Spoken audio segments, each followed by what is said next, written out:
पता है कि अगर कोई मुस्लिम हस्बैंड अपनी वाइफ को 3 बार तलाक तलाक तलाक बोल देता है तो वो मैरिज डिसॉल्व हो जाती है, उसके बाद उनका तलाक हो जाता है और ये इरेवोकेबल डिवोर्स होता है। इसके बाद वो कभी दोबारा शादी नहीं कर सकते, जबकि उनका 1 तलाक और 2 तलाक में वो दोबारा शादी करने का भी स्कोप होता है। तो hello guys, welcome to my channel know your Indian law. आज हम आप जो टॉपिक डिस्कस करेंगे वो है ट्रिपल तलाक।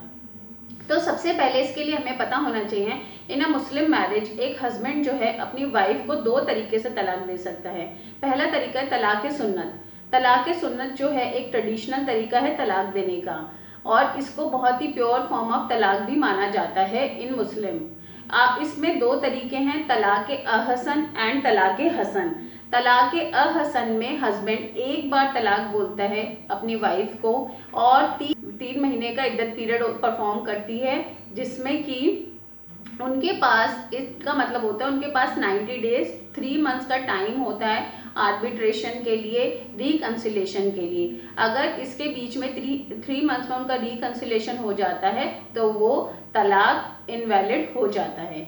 ऐसे ही तलाक हसन में भी एक हस्बैंड अपनी वाइफ को कंटिन्यूसली 3 मंथ्स तक तलाक बोलता है, नॉट इन वन प्रोनाउंसमेंट। 3 बार वो हर महीने अपनी वाइफ को तलाक बोलता है, जिसमें कि वो 3 महीने इद्दत का पीरियड परफॉर्म करती है, और अगर इसके बीच में उनका कंसिलेशन हो जाता है तो वो तलाक इनवैलिड हो जाता है। लेकिन जो तलाक बिद्दत है वो एक ट्रेडिशनल तरीका नहीं है तलाक देने का, ये है एक इनोवेटिव मेथड है, जिसमें कि हस्बैंड इंस्टेंटली लगातार 3 बार तलाक बोलता है और उसकी मैरिज डिसॉल्व हो जाती है। और ये एक इरेवोकेबल तरीका है, इसमें दोबारा शादी नहीं कर सकते वो हस्बैंड एंड वाइफ, दोबारा शादी नहीं हो सकती उनकी किसी भी हालात में। तो आज इस केस को डिटेल में समझने के लिए हमें एक इसका लैंडमार्क जजमेंट है, Saira Bano versus union of India.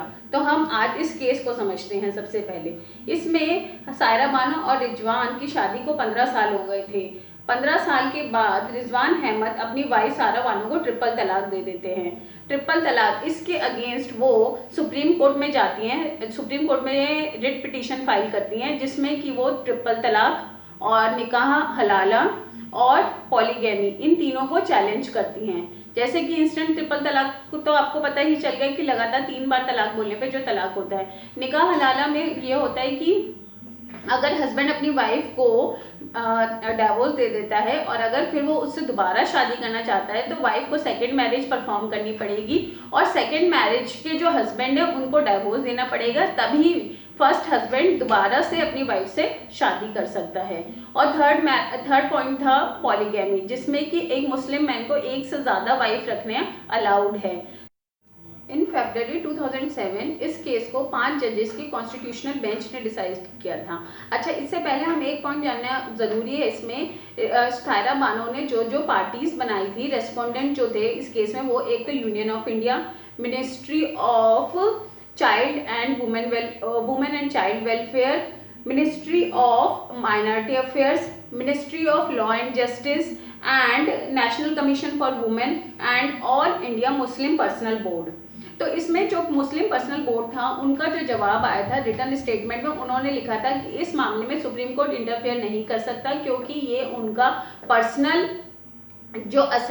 Law का असेंशियल पार्ट है। तो इसमें जो इशू फ्रेम किए सुप्रीम कोर्ट ने, सबसे पहले ये 2 इशू फ्रेम हुए थे। क्या सुप्रीम कोर्ट इसका जो इंस्टेंट तलाक है, इंस्टेंट तलाक जो है वो इसका मुस्लिम लॉ का असेंशियल पार्ट है, is it essential part of the Muslim law. And second जो इशू फ्रेम हुआ था वो, is it violative of article 14-15 जो हमारे फंडामेंटल राइट्स हैं उसके, ये ट्रिपल तलाक वॉयलेटिव है।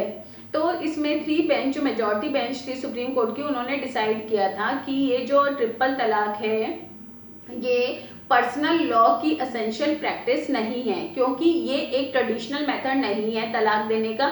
ये एक इनोवेटिव मेथड है जिसे बाद में बनाया गया है, और इसमें कोई भी कंसिलेशन का, आर्बिट्रेशन का कोई भी टाइम नहीं दिया जाता, कोई भी एक इसमें स्कोप नहीं है आर्बिट्रेशन के लिए और कंसिलेशन के लिए। तो this method is not in conciliation with the fundamental rights. तो ये जो 3 जजेस की बेंच थी, उन्होंने बोला जो तलाक के सुन्नत तरीका है वो ही एक ट्रेडिशनल तरीका है। उसमें 3 मंथ्स का टाइम होता है दोनों पार्टीज के पास रिकंसिलेशन के लिए भी। और जो तलाक बिद्दत है वो एक इनोवेटिव तरीका है, वो एक ट्रेडिशनल मेथड नहीं है तलाक देने का।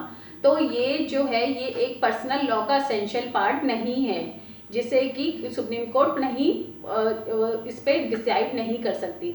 और जो ये तरीका है ये आर्बिट्रेरी है फंडामेंटल राइट्स के भी, यानी कि ये फंडामेंटल राइट के भी अगेंस्ट है किसी भी वुमेन के, जिसमें कि हस्बैंड जब चाहे 3 बार तलाक बोल के एक मैरिज को इनवैलिड कर सकता है। तो this is against the fundamental right also. तो इस पे कोर्ट ने इसीलिए ऐसे ट्रिपल तलाक को, इंस्टेंट ट्रिपल तलाक को इलीगल डिसाइड किया और इसको एक इलीगल प्रैक्टिस माना। लेकिन 2017 में ये जजमेंट आने के बाद भी काफ़ी ज़्यादा ट्रिपल तलाक के केसेस कोर्ट के सामने आए। तो फिर सुप्रीम कोर्ट ने पार्लियामेंट से बोला कि इसके ऊपर एक बिल पास करके इसको एक लॉ बनाया जाए, जिसमें दिसंबर 2017 में एक बिल पास किया गया। लेकिन वो बिल राज्यसभा, लोकसभा से तो पास हो गया था, लेकिन राज्यसभा में लैप्स हो जाता है, वो राज्यसभा से पास नहीं होता। लेकिन जुलाई 2019 में एक बिल पास होता है ट्रिपल तलाक के ऊपर, जो कि इसको इनवैलिड करता है। उसमें वो दोनों लोकसभा और राज्यसभा से पास हो जाता है। तो उस बिल के अकॉर्डिंग जो लॉ बनता है उसमें ये होता है कि ट्रिपल तलाक जो है एक इलीगल प्रैक्टिस है। और ये इलीगल प्रैक्टिस, एक तो कोई भी मुस्लिम हस्बैंड अपनी वाइफ को ट्रिपल तलाक नहीं दे सकता है, और साथ ही साथ इसमें ये भी डिसाइड किया गया है कि ये ट्रिपल तलाक देना एक कॉग्निजेबल ऑफेंस है। कॉग्निजेबल ऑफेंस का मतलब है कि इसमें पुलिस बिना वारंट के भी गिरफ्तार कर सकती है। रोक दो। और कॉग्निजेबल ऑफेंस होने की वजह से इसमें 3 साल की पनिशमेंट है। अगर कोई भी हस्बैंड अपनी वाइफ को ट्रिपल तलाक देता है तो उसे 3 साल की सज़ा, मैक्सिमम 3 साल तक की सज़ा भी हो सकती है। और इसमें एक और इम्पॉर्टेंट बात जो हम सबको पता होनी चाहिए वो है कि अगर इसमें कंप्लेन कौन कौन फाइल कर सकता है। इसमें ट्रिपल तलाक में या तो विक्टिम इटसेल्फ, जो वाइफ है, वो खुद कंप्लेन फाइल कर सकती है, या कोई उनके ब्लड रिलेटिव, ब्रदर, फादर, कोई भी कंप्लेन फाइल कर सकता है, या कोई उनके रिलेशन में, मैरिज के जो रिलेशन में है वो भी कंप्लेन फाइल कर सकते हैं, like brother in law, father in law, वो भी इसमें कंप्लेन फाइल कर सकते हैं। और इसमें एक और चीज़ जो लॉ में बनाया गया है वो है कि इसमें जब तक कंप्लेन फाइल होती है अगर किसी हस्बैंड के खिलाफ ट्रिपल तलाक में, तो उसको मेंटेनेंस देना पड़ेगा अपनी वाइफ को भी और माइनर चिल्ड्रन को भी। और इसमें कस्टडी वाइफ को दी जाएगी, बच्चों की जो कस्टडी है वो वुमेन के पास होगी।